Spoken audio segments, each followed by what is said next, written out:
Mr. President, it means so much to us to welcome you in our home tonight. We cherish the bonds of friendship that will always unite our nations. The people of Ukraine, with whom we feel such close ties, deserve our continuing support.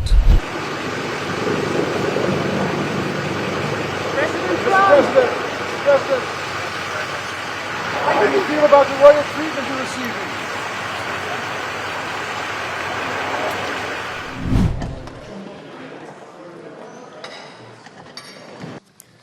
The Queen and I are delighted to be hosting you tonight in this particular room. Because in 1899, my great-grandmother, Queen Wilhelmina, made this Oranjezaal available for the first Hague Peace Conference. Representatives of 26 countries attended, including the initiator of the conference, Tsar Nicholas II of Russia. The participants in those days were filled with the sense that peace would be everlasting. But behind the scenes, the first signs were already emerging of the arms race that would ultimately lead to the First World War. Peace, freedom, democracy, and the rule of law are our highest ideals. And yet history has taught us how fragile these values are if they're not protected. Where would we be without strong organizations that stand up for the defense of international stability, peace, and freedom? Where would we be without NATO's firm resolve? Let us stay focused on what for 76 years has been the key to NATO's success. In the future, NATO will remain open to new members that share our values. We can't stand still. Events since 1989 have taught us that. Ours is fundamentally a defensive alliance. Others may call it aggressive, but that's only because they reject fundamental rights and freedoms and fear that their citizens may one day demand them.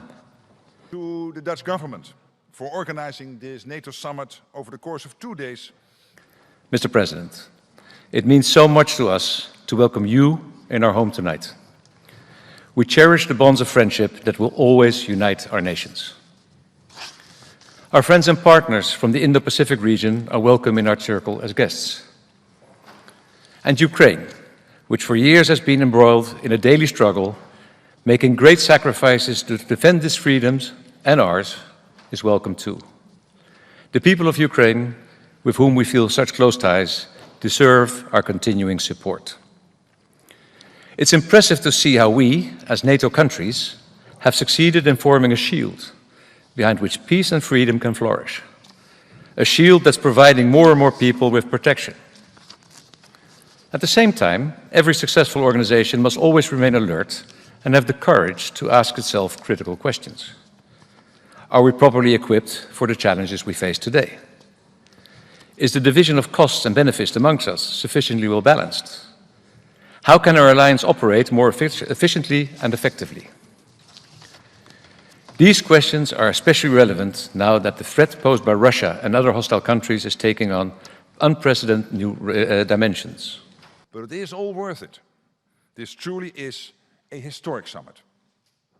Well, it's rightly argued that we need to make sufficient investments in our security and that there must be a balance in the financial contributions made by the members of the alliance. There can be no solidarity unless everyone shoulders their own responsibility. Perhaps, beside Article 5 of the NATO Treaty, there needs to be more focus on Article 3, the provision that says that, and I quote, parties, separately and jointly, will maintain and develop their individual and collective capacity to resist armed attack. These subjects are bound to come up in your discussions tomorrow. I know that you will address them with wisdom, and I have every confidence that the outcome will be a NATO that is stronger than ever. Cheers. Cheers.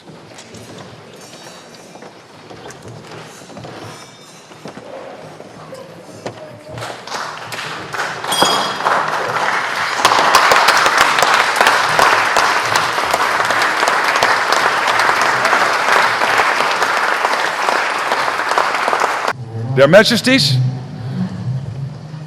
King Willem Alexander, Queen Maxima of the Netherlands, and thank you for hosting us at this beautiful place.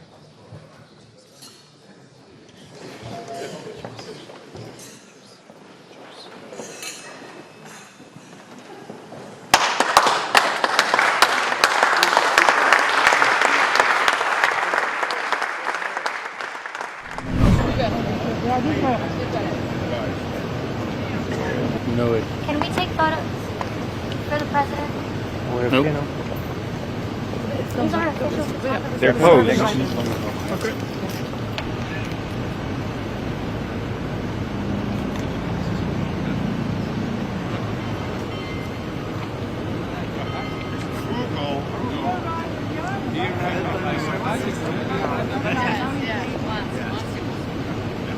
Okay, wonderful. Thank you very much, guys.